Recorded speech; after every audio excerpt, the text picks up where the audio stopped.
picture is worth 1,000 words. Just look at these horrific images. You're looking at ecological disasters. These moving images show how marine life has been severely affected by oil spills.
Marine oil spills can have disastrous social, economical, and environmental consequences.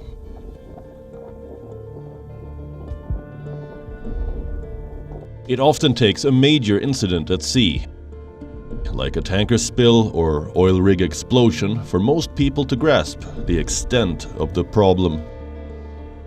The ecological impact of each of these accidents differs according to the location. In August, Mauritius declared a national emergency over an oil spill near its coast.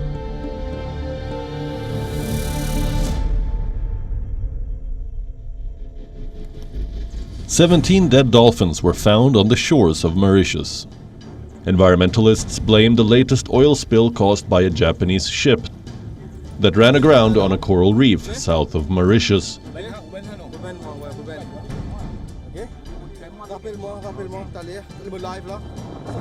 Carrying 4,000 tons of fuel, MV Wakashio started its journey on July 4th from Lianyungang, China. It was supposed to reach Brazil, its destination, by August 14th. But on 25th July, it ran aground on Point Denis, a sanctuary for rare wildlife. Although much of the oil on board was pumped out before the ship broke in half, an estimated 1,000 tons of oil spilled into the ocean, endangering corals, fish, and other marine life.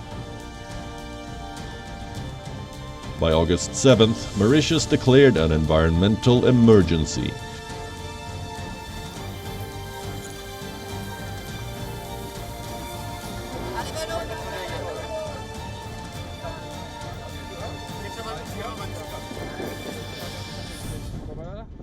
This video, filmed by a fisherman while trying to rescue dolphins, left everyone shocked. In this heart-wrenching clip, you can see a baby dolphin floating on the surface, as its mother repeatedly nudges its head to get it to move.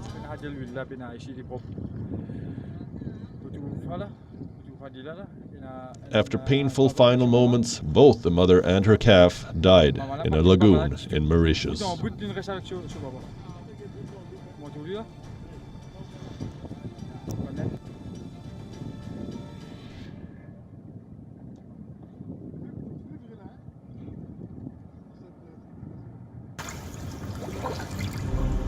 One month later, dolphin carcasses are still washing up on the beaches of the Indian Ocean.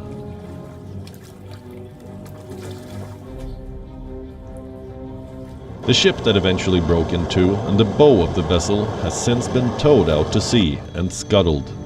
Several environmentalist groups, including Greenpeace, have expressed concern that the vessel would now be sunk in the middle of a whale nursery in the middle of their migratory season. Officials are still investigating the cause of death, but various reports suggest that nearly 40 dolphins washed up with their mouths full of oil. The full impact of the spill is still unfolding, scientists say, and the damage could impact Mauritius and its tourism-dependent economy for decades.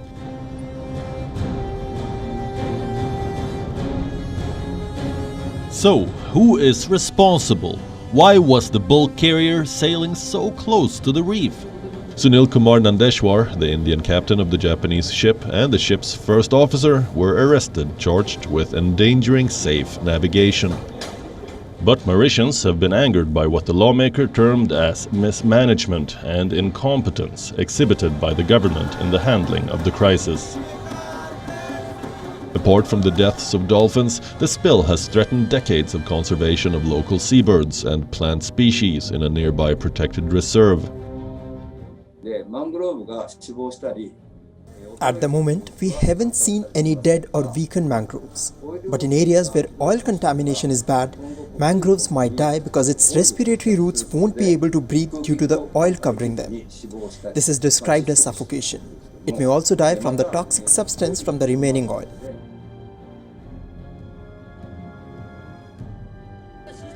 Mauritius Special Mobile Force members laid out floating booms along the coast, trying to clean up the oil mess.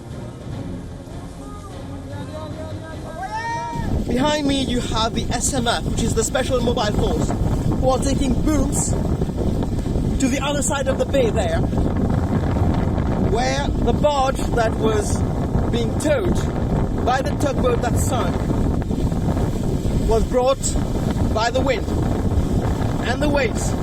So they are taking these booms there to lay it on the coast in anticipation of possible oil spills coming from that tugboat. What we know is that the barge was carrying oil taken from the Wakashio. So the operations last night was to take that barge and bring it back into the port. But the accident happened along the way. The spilled oil had to be collected and loaded onto barges for handling in Port Louis. During this period, a fatal accident occurred during a squall when the tugboat collided with its barge and subsequently sank, killing 3 people. The devastating event is a reminder that other countries too need to be adequately equipped to handle such emergencies.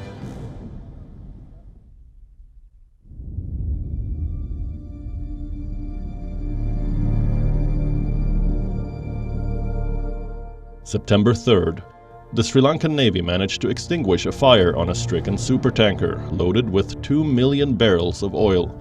A fire broke out in the engine room of the Greek-owned New Diamond tanker and spread to the bridge of the vessel, which was chartered by Indian Oil Corp for importing oil from Kuwait. That blaze was doused by September 6th, and the large crude carrier was towed out to deeper waters. However, new flames erupted on September 8th. And were doused as well. The Indian Coast Guard plane came to the rescue and sprayed chemical dispersants on a long oil slick that trailed in its wake.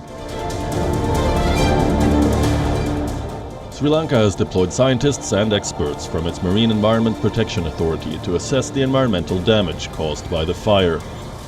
There's no doubt that there is an immense risk in transporting crude oil via sea.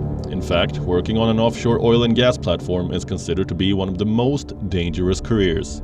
Let's look at some of the biggest oil disasters in history.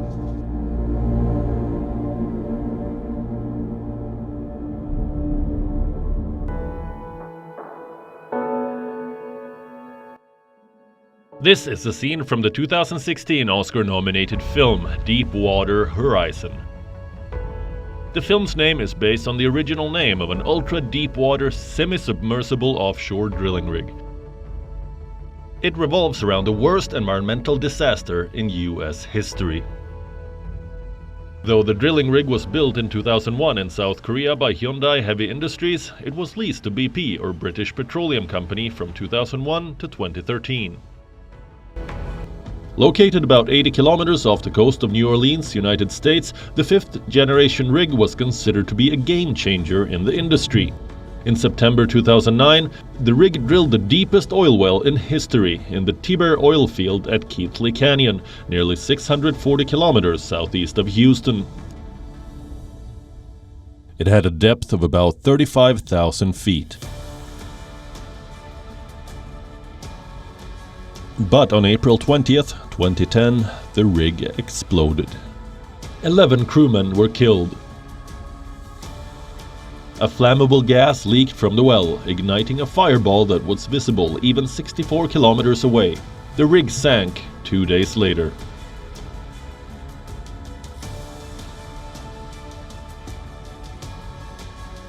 It took 87 days to cap the well 5,000 feet below the water surface, but the damage was done.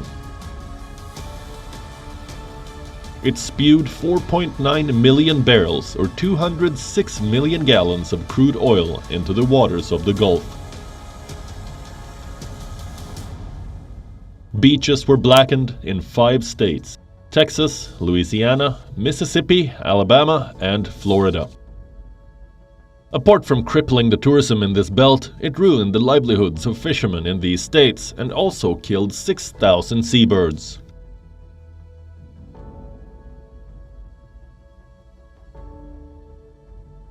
In September 2014, a US district court judge ruled that BP was primarily responsible for the oil spill because of its gross negligence and reckless conduct.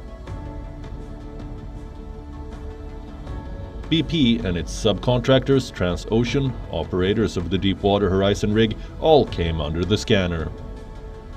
Let me be clear. BP is responsible for this leak.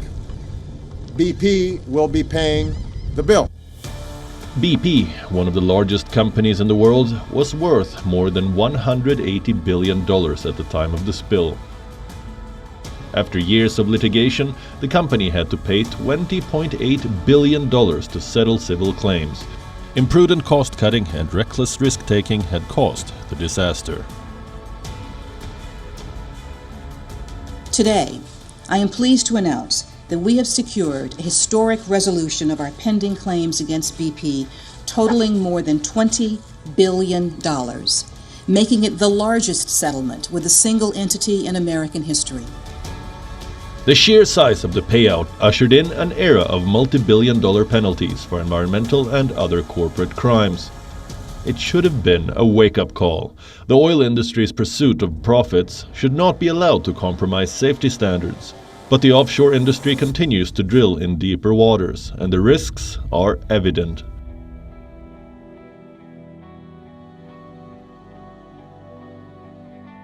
Though many modifications have happened when it comes to offshore technology and new regulations have been formulated, the fact is that shallow fossil fuel reserves and near-shore drilling locations have become exhausted.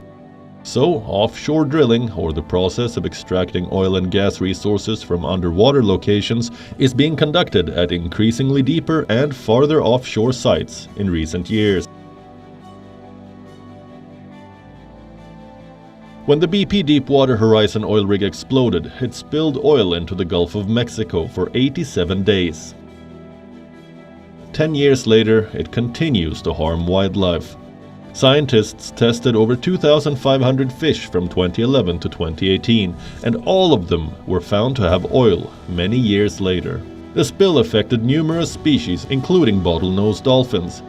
These beautiful mammals showed higher rates of reproductive failure, lung disease, heart issues, and impaired stress response. The dolphin population in the region may never fully recover. So what's the solution, or is there one at all? About 17% of America's total crude oil production comes from offshore projects in the Gulf. In a data compiled by SkyTruth, a satellite analysis firm, there have been more than 13,187 spills in the federal waters off the Gulf of Mexico since the BP spill. A decade later, experts fear that it could happen again.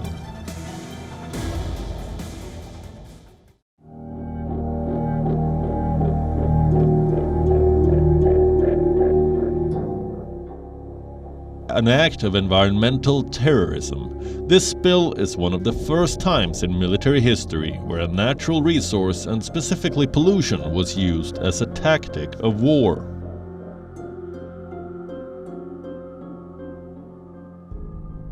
On August 2, 1990, Iraq's leader Saddam Hussein ordered his armed forces to seize control of Kuwait, with the motive of capturing the nation's large oil reserves.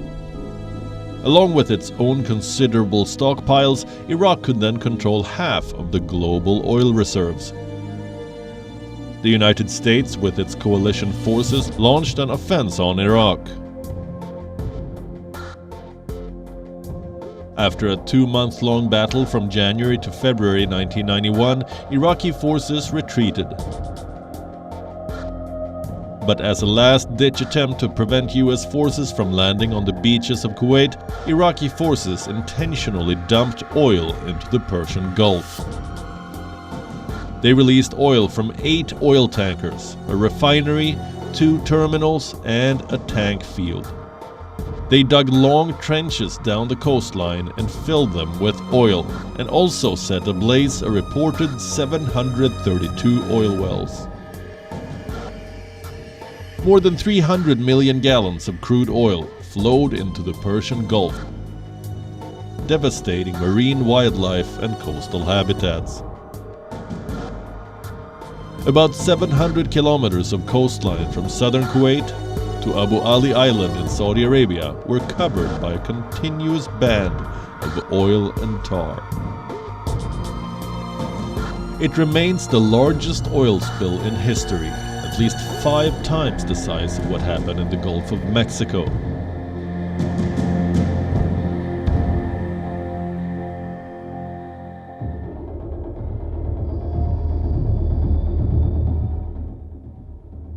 So how should oil spills be tackled? The method depends on several factors, including the type and amount of oil that has been leaked, location, and weather conditions.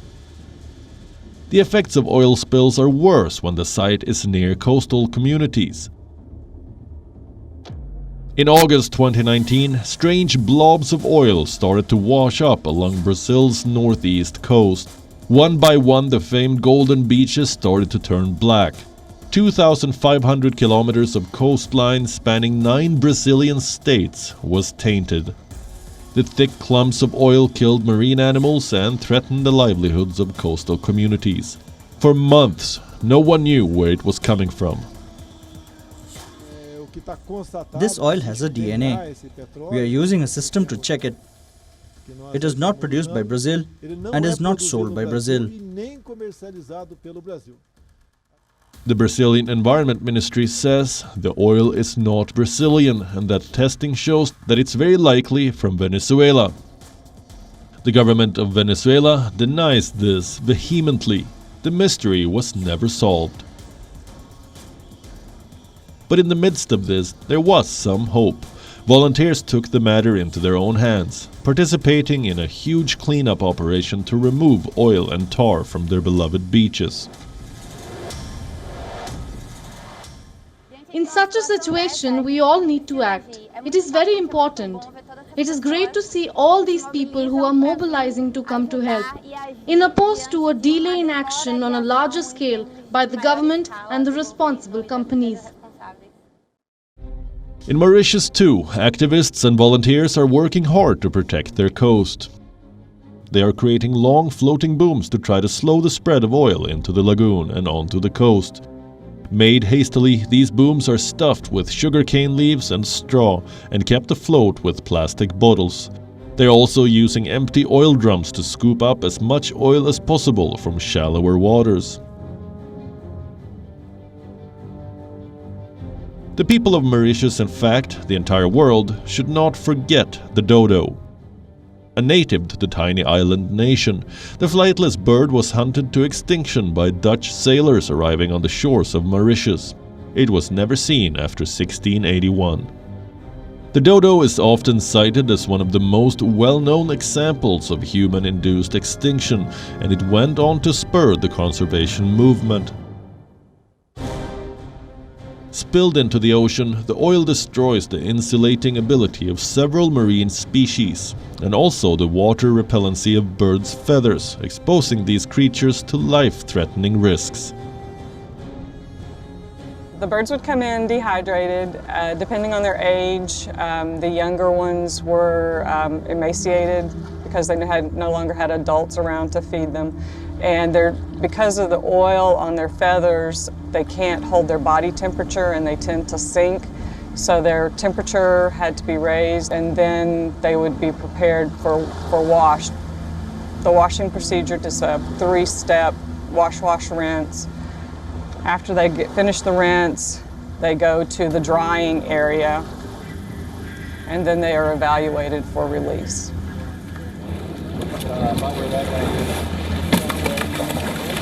Excellent.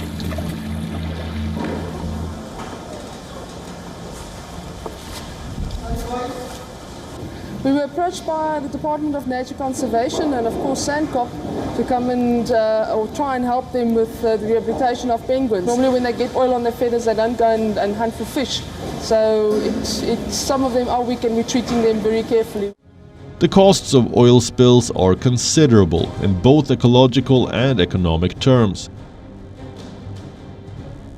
So the question is, can the Mauritius oil spill or any of these disasters that we've shown you today inspire governments, shipping and oil companies to do all that they can to ensure a similar tragedy from unfolding again?